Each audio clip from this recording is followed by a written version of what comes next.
Delhi Whispers. The neon glow of the studio was Alicia's sanctuary. From her booth, high above the sleeping streets of Delhi, she hosted Delhi Whispers, a late-night radio show for the city's dreamers and insomniacs. Her voice was a soft thread weaving through the dark, a comfort to the lonely. "And that's all for tonight," she murmured, her voice warm as honey. "Until tomorrow, be kind to yourselves."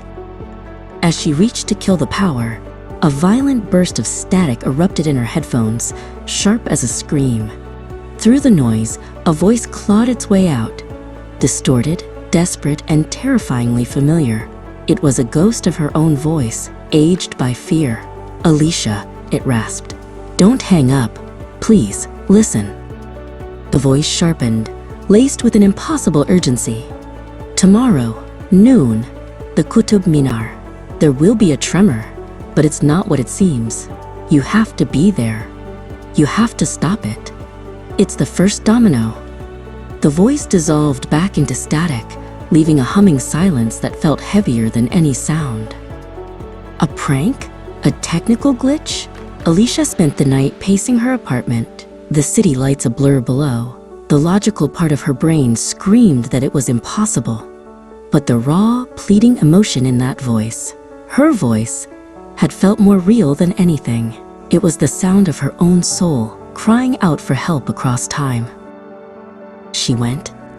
The sun was bright over the sprawling grounds of the Qutub Minar, and the air was filled with the chatter of tourists and the calls of birds. Alicia felt like a fool, a ghost at a festival, searching for a disaster only she could hear. Every passing minute tightened the knot of anxiety in her chest. Noon came and went, nothing. Just as a wave of embarrassed relief washed over her, she saw him. A man in a generic maintenance uniform working on a junction box near the tower's base. He wasn't fixing anything. He was attaching a strange humming device. As it powered on, a low, unsettling vibration started to thrum through the soles of her feet. "It's not what it seems," the words of the ghost voice echoed in her mind. This was it. Acting on pure instinct, Alicia ran towards the man, shouting, "Stop!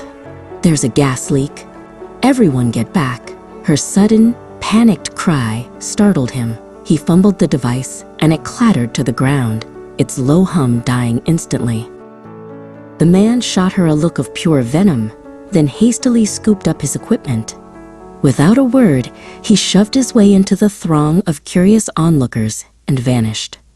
Alicia was left standing by the silent junction box, her heart hammering against her ribs. She had stopped something, but she had no idea what or why.